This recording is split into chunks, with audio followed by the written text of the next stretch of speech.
ওম নমঃ শিবায়।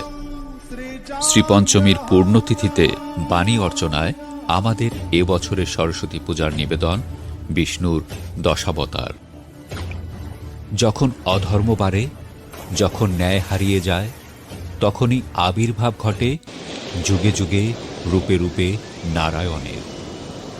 সমগ্র চরাচর যখন নিমজ্জিত হল অথই অরাজকতায়, সেই মহাপ্রলয় থেকে সৃষ্টির রক্ষার্থে বাঁচালেন জীবজগৎকে, সংরক্ষণ করলেন বেদ, মৎস্যরূপী বিষ্ণুর প্রথম অবতার মৎস্য অবতার। দেবতা ও অসুররা যখন অমৃত লাভের জন্য সমুদ্র মন্থন শুরু করলেন, তখন মন্থনের জন্য ব্যবহৃত মন্দরাচল পর্বত স্থির না থাকায় অতলে ডুবছিল বারবার। সেই সংকট দূর করার জন্য নিজের পিঠে মন্দারচল পর্বত ধারণ করলেন কূর্মরূপে বিষ্ণুর দ্বিতীয় অবতার কূর্ম অবতার। অসুর হিরণ্যাক্ষ দেবতাদের পরাজিত করে ভূদেবী পৃথিবীকে সমুদ্রের অতল গভীরে ডুবিয়ে দেয়, ফলে সৃষ্টির ভারসাম্য নষ্ট হয়ে যায়, ধ্বংসের মুখে পড়ে জীবজগৎ।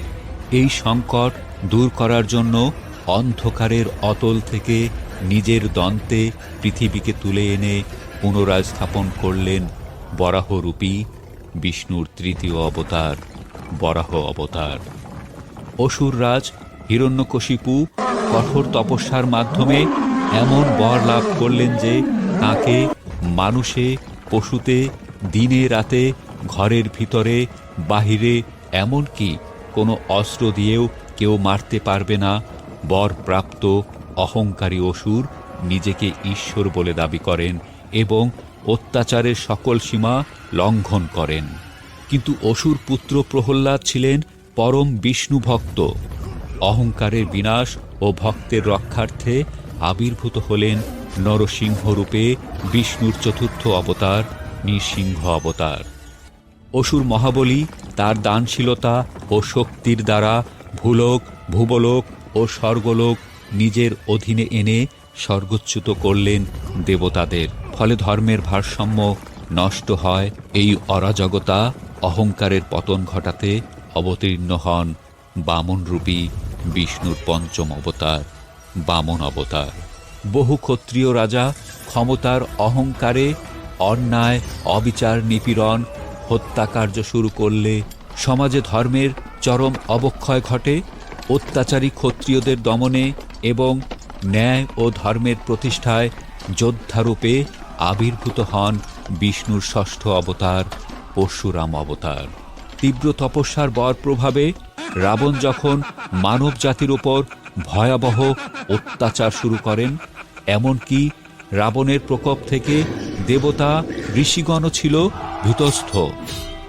এমন দুর্বিষহ পরিস্থিতিতে ধর্ম ও ন্যায় যখন বিপন্ন, তখন মর্যাদা, সত্য ও কর্তব্যের আদর্শ প্রতীক হয়ে রামরূপে এলেন বিষ্ণুর সপ্তম অবতার রাম অবতার।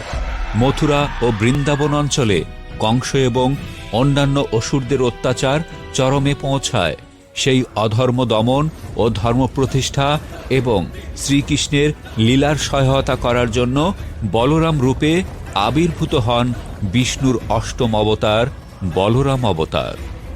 হিংসা, বিদ্বেষ, ভুল পথ থেকে মানব জাতিকে সরিয়ে অহিংসার বাণী নিয়ে শান্তি সংস্থাপনে, ধর্মজ্ঞান প্রচারে অবতীর্ণ হলেন গৌতম বুদ্ধরূপে বিষ্ণুর নবম অবতার বুদ্ধ অবতার। বিশ্ব যখন অনৈতিকতা, অরাজকতা, অসৎ চরিত্র ও পাপের প্রভাব সর্বত্র ছড়িয়ে ধর্ম নষ্ট ভ্রষ্ট হবে, ঠিক তখনই মানব জাতিকে রক্ষার জন্য ধর্ম সংস্থাপনে কলিয়ার সত্যের সন্ধিক্ষণে উপনীত হবেন কল্কি রূপে বিষ্ণুর দশম অবতার কল্কি অবতার।